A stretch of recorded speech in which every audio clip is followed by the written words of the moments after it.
Assalamualaikum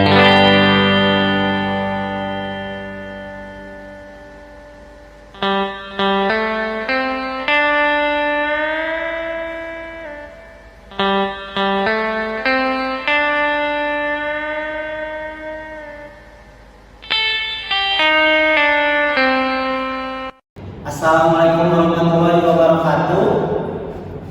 Di kesempatan kali ini kami dari kelompok 8 ingin mempresentasikan materi dengan judul kebijakan modal kerja dengan saya sendiri Muhammad Gafa dan rekan-rekan saya.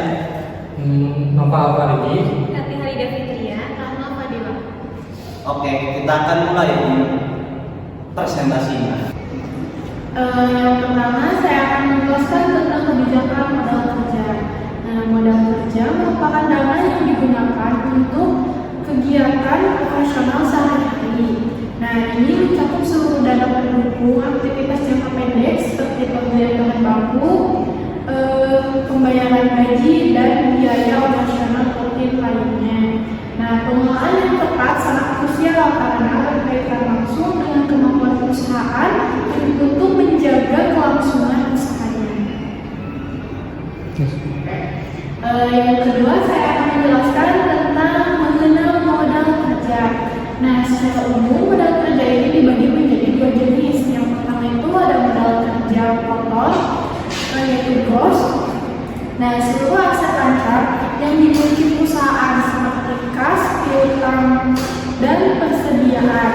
Nah, yang kedua ada modal kerja bersih, yaitu net. Nah, ini selisih antara aset lancar dengan kewajiban lancar.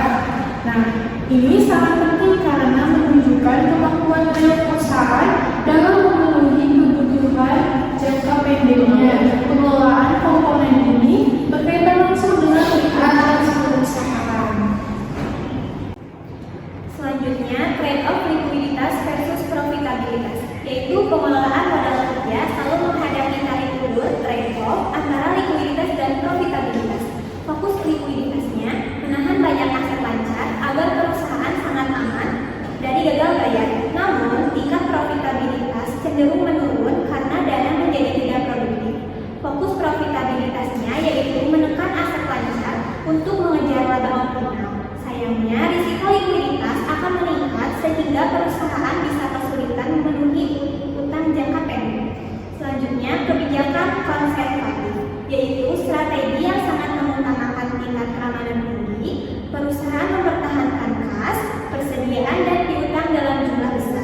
Karakteristiknya, memberikan kebijakan kredit yang lebih longgar dan menyimpan stok besar untuk menghindari kekurangan barang. Kelebihannya sangat aman dari risiko gagal bayar dan mampu memberikan kepercayaan yang lebih besar kepada pihak kreditur. Kekurangannya, profitabilitas menjadi lebih rendah karena dana yang seharusnya bisa diputar untuk berinvestasi justru tersimpan sebagai aset lancar. selanjutnya ada kebijakan agresif atau hit risk dan hit return. Di mana strategi yang berfokus pada efisiensi dengan cara minimalkan jumlah aset lancar. Di sini ada karakteristiknya berusaha menekan saldo kas, meminimalkan persediaan, dan memperketat penagihan piutang agar dana cepat berputar kembali. Di sini kelebihannya juga memaksimalkan dana untuk investasi produktif sehingga profitabilitas dapat meningkat dengan sangat tajam.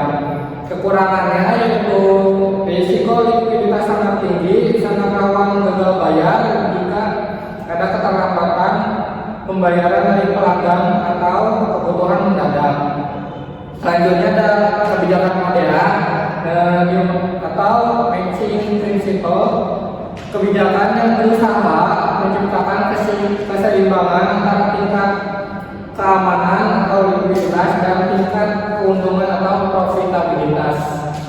Karakteristiknya yaitu jumlah aset lancar dijaga tidak terlalu besar dan tidak terlalu kecil. Kebijakan kreditnya tidak terlalu ketat, namun juga tidak terlalu longgar. Hasilnya menjadi pilihan yang realistis dan fleksibel. Perusahaan tetap memiliki likuiditas yang cukup tanpa harus mengorbankan efisiensi penggunaan dana. Oke, selanjutnya ada materi dari penerapan dan strategi pengelolaan. Pemilihan kebijakan tergantung pada beberapa hal. Yang pertama ada faktor internal dan eksternal, yaitu yang sangat dipengaruhi oleh ukuran perusahaan, kemampuan manajemen, kondisi ekonomi, dan akses pendanaan.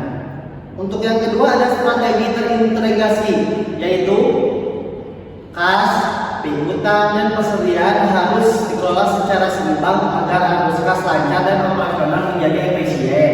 Untuk yang ketiga ada tindakan wajib, yaitu perusahaan perlu melakukan evaluasi secara berkala untuk menilai apakah kebijakan masih relevan dengan perkembangan lingkungan bisnis. Oke, untuk yang terakhir di sini ada kesimpulan dari presentasi yang sudah kita paparkan, yaitu dari pembahasan hari ini dapat ditarik dari kesimpulan bahwa esensi dari kebijakan modal kerja adalah kemampuan perusahaan dalam menyeimbangkan risiko atau bisa yang dimaksud likuiditas dan potensi tingkat keuntungan atau yang juga bisa dimaksud profitabilitas, baik kebijakan konservatif, agresif maupun moderat, memiliki konsekuensinya masing-masing. Tugas seorang manajer keuangan adalah menganalisis kondisi internal perusahaan dan kondisi makroekonomi untuk menentukan strategi mana yang paling tepat demi memastikan kelangsungan hidup bisnis jangka panjang. Cukup sekian presentasi dari kelompok kami. Mohon maaf jika ada yang salah. Wassalamualaikum warahmatullahi wabarakatuh.